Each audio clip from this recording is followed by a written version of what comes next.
kon nañ ko annoncé léegi mu nekk ay déballage yoo xam ne mi ngi am gannaaw ba nga xamee ne Bercy bi weesu na mu nekk Bercy 4 juin bi amoon na ci jàmm mu nekkoon réussite ñëpp waxoon ko kenn xaaru ci woon nag après li nga xam ne moom moo ci xew mu nekk benn déballage boo xam ne mi ngi am ci côté promoteur yi nga xam ne ñoom ñoo ko organisé woon waxtu nañ ci affaire billetterie sauvage yi maanaam ay billets yoo xam ne dañ ko doon jaay di ko jëndaat di ko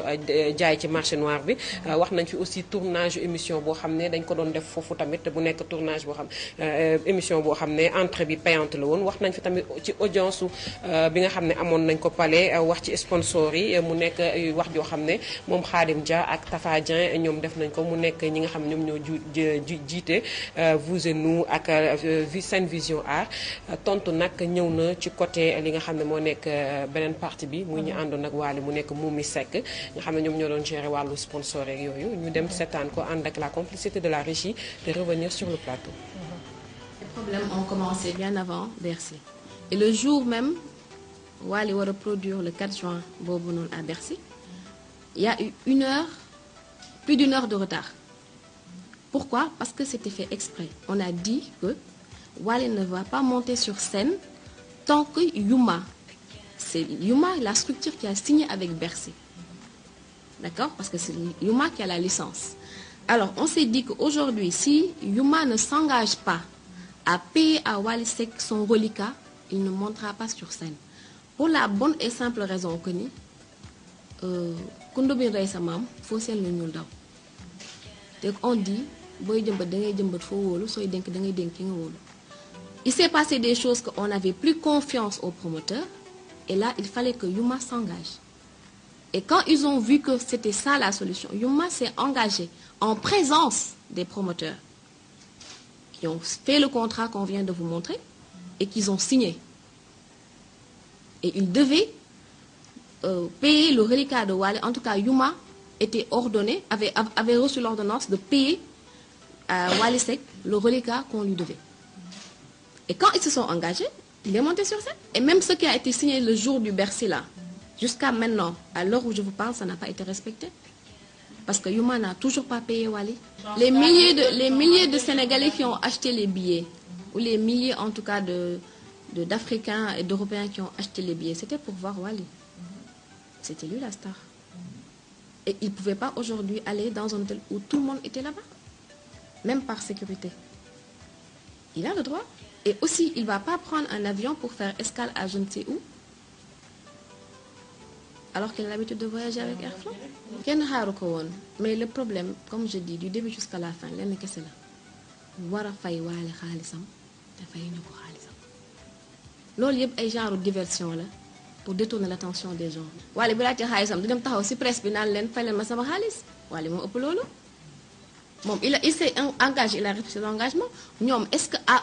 un seul moment ils ont respecté ce qu'ils avaient fait ce qu'ils avaient signé. Même si c'est pas signé, en tout cas le contrat moral, ils n'ont pas respecté. ñu wax ci loolu ba pare. xam nga Youssou Ndour aujourd'hui su gisee ne Wally mi ngi def événement moom mu njëkk ko def xam comment ça se passe xam comment ni ñuy defee ba yëf yi dox su ko waxee tamit rafet na rek. comme moom moo leen ne dem leen jënd ko je dis bien dem leen ngeen jënd ko ngeen jaayaat ko ci marché noir kon xam nañu kon billet dañ ko fay jënd. kenn du ko fa maye Bercy du maye billet France maye bi amul France. même les organisateurs dañu koy jënd suñ ko bëggee la preuve ñoom ils ont acheté les billets pour mun ko jaayaat et puis même bu nekkee loolu la ay milliers de personnes ñëw nañ kon solu malgré la pluie malgré les problèmes de transport toog di xaar pour ñu sax leen billet pour ñu dugg ça c'est même insulter les gens qui sont là-bas. xam nga Bercy ku ko xool loolu mu mel noonu xam nga ne dafa nekk ëpp na 6000 personnes dëgg rek moo neex ku seetaan image gis ni loolu fa nekk ëpp na 6000 personnes force bi rek ëpp na loolu donc bu nekk lépp 6000 moo fa nekk les gens n'ont qu'à juger xanaa ku nekk am nga sa bët pour xool pour war a xam lii lan moo fa nekk. Par rapport à la projection de la photo du Blanc, c'était fait exprès pour le Puyo. xam nga yooyu noonu ay wax détail la yoo xam ne sax man bëgguma di ci wax parce que aujourd'hui je pense que boo demee ba Bercy di def yooyu pour huer nit amul sens te Samba Abidjan boobu ñuy wax en question fi lañ ko commencé ci anniversaire am te loolu Bercy ñëwagul parce que dañu doon tëggaloo ci benn endroit mu bëgg ko rendre hommage c'est pas la première fois mu koy rendre hommage pourquoi aujourd'hui ça devrait être un problème et puis yow ko xam da nga ne disuloo ko bi mu ñëwee nuyu la waxu leen waxantewu leen dara comment tu peux savoir que war na way lii ba nga koy teree ne ko waxal lii bul wax lii loolu am na sens si nga sooy wax man waxuma ak ñiy ànd ak mouvance mi di dem ak ma riirandoo bi sénégalais yi am xel di réfléchir lañ ñuy waxal ñi nga xam ne wax bu normal ak bu tegu si yoon boo ko déggee da nga koy xam donc yooyu noonu ay détails la Wally du uyee waate kenn xamul loolu du ko def te loolu taxu ko woon jóge foofu lu fa taxoon jóg mooy ñëw bégal waa Sénégal bégal Afrique parce que loolu ndamu Afrique la comme il a dit nag boo amee sa ndam yàlla suturaal la sagal la nga bëgg saa gis sa xewi sa sutura loolu moom c'est autre chose remercier nit sax nit ku defal baax da nga koy remercier loolu si àdduna loolu la am mais c'est pas obligatoire il y a combien de promoteurs qui organisent des grands événements te kenn xamu leen kenn mësu leen a tudd parce que ils ne veulent même pas nit yi xam leen ils sont dans l'ombre te mësuñu koo kaas c'est quoi le problème bi mu ñibbisee Sénégal mais déjà moom bu mu nekkee sur scène dañ ko forcer pour mu wàcc il a même pas terminé te loolu noonu yëpp daf ko war a fay loolu daf ko def pour bégal sénégalais yi déplacé wu ñëw mu jël si war a jël si xaalisam fayaat ko Bercy 12000 euros xaj na si moom pour fay ko juste pour toog sénégalais yi fa yi dox ci taw bi ak jànkonte ak problème mu transport yi ñëw fekk ko foofu noonu moo tax mu defaat loolu bañ koy wàccee dañ ko doon naan heure bi jot na ñun ñoo nekkoon ci backstage bi xam nañ lu fa xew donc tey ay remercier naa loolu du détail ba mu ñëwee Sénégal ñu accueillir ko mu toog am dal mën a wax am temps remercier leen tudd na leen problème bi daal mooy nañu fay Wally nañu fay itam ñeneen ñi ñu ameel xaalis. Par rapport à l'organisation du prochain Bercy. dama bëgg a xam ndax Bercy dafa am exclusivité gis nga tey ku nekk nit nga dangay xool li nga xam ne woo war a mën a nekk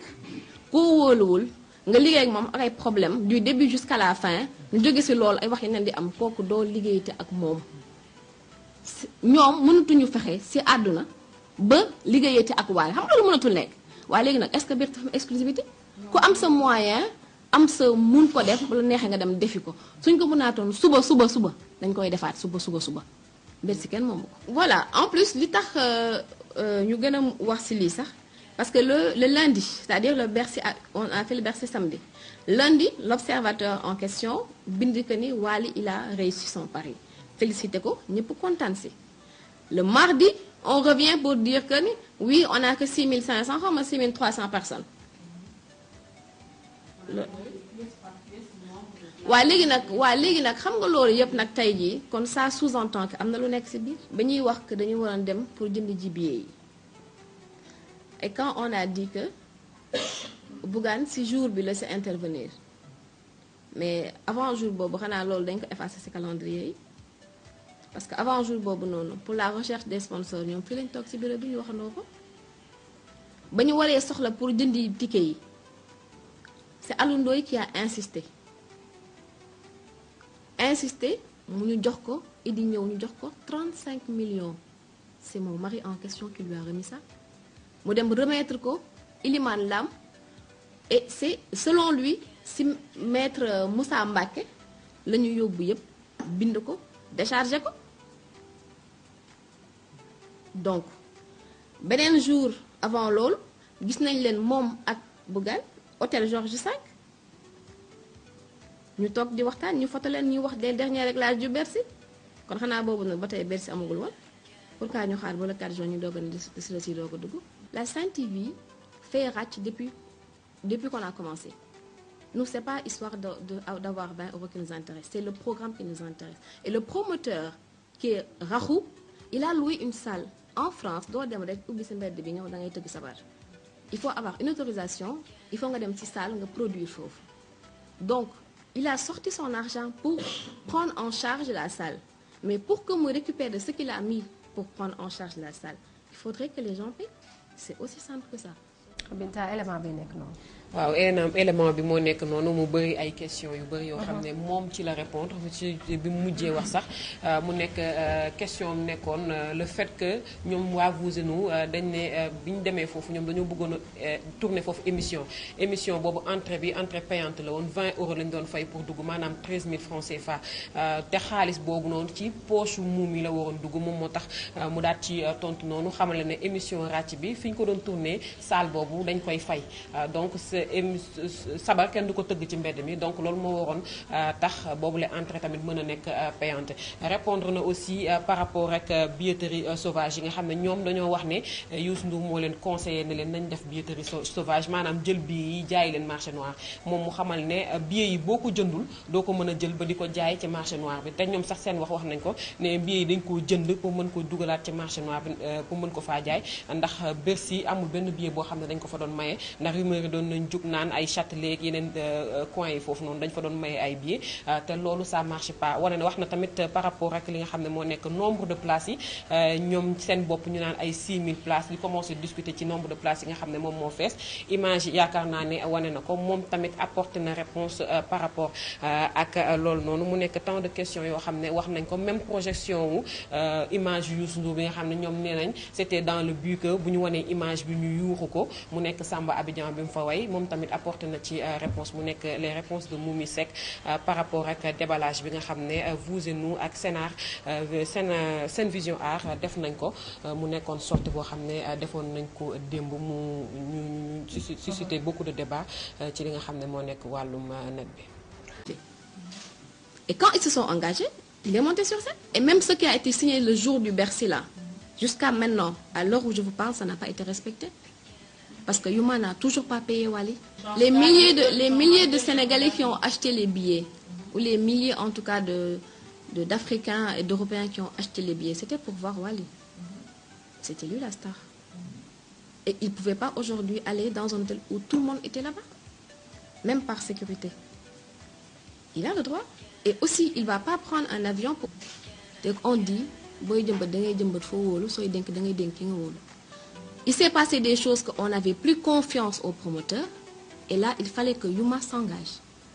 Et quand ils ont vu que c'était ça la solution, Yuma s'est engagé en présence des promoteurs qui ont fait le contrat qu'on vient de vous montrer et qu'ils ont signé. Et ils devaient payer le reliquat de Wally. En tout cas, Yuma était ordonné, avait reçu l'ordonnance de payer à Wally Seck le reliquat qu'on lui devait. kon nañ ko annoncé léegi mu nekk ay déballage yoo xam ne mi ngi am gannaaw ba nga xamee ne Bercy bi weesu na mu nekk Bercy 4 juin bi amoon na ci jàmm mu nekkoon réussite ñëpp waxoon ko kenn xaaru ci woon nag après li nga xam ne moom moo ci xew mu nekk benn déballage boo xam ne mi ngi am ci côté promoteur yi nga xam ne ñoom ñoo ko organisé woon waxtu nañ ci affaire u billetterie sauvage yi maanaam ay billets yoo xam ne dañ ko doon jaay di ko jëndaat di ko jaay ci marché noir bi wax nañ fi aussi tournage émission boo xam ne dañ ko doon def foofu tamit nekk tournage boo xam émission boo xam ne entrée bi payante la woon wax nañ fi tamit ci audience bi nga xam ne amoon nañ ko palais wax ci sponsor yi mu nekk wax joo xam ne moom Khadim Dia ak Tafa Dieng ñoom def nañ ko mu nekk ñi nga xam ne ñoom ñoo jiite Vous et Nous ak Sen Vision Art tontu nag ñëw na ci côté li nga xam ne moo nekk beneen partie bi muy ñu àndoon ak Wally mu nekk Moumi Seck nga xam ne ñoom ñoo doon gérer wàllu sponsor ak yooyu ñu dem seetaan ko ànd ak la complicité de la régie de revenir sur le plateau. Les problèmes ont commencé bien avant Bercy. Et le jour même, Wally va reproduire le 4 juin Bobonon à Bercy. Il y a eu plus d'une heure de retard. Pourquoi? Parce que c'était fait exprès. On a dit que Wally ne va pas monter sur scène tant que Yuma, c'est Yuma la structure qui a signé avec Bercy. D'accord? Parce que c'est Yuma qui a la licence. Alors, on s'est dit qu'aujourd'hui, si Yuma ne s'engage pas à payer à Wally Seck son reliquat, il ne montera pas sur scène. Pour la bonne et simple raison que ni, Koundobin Rey sa maam, faut seen lu ñuul daw.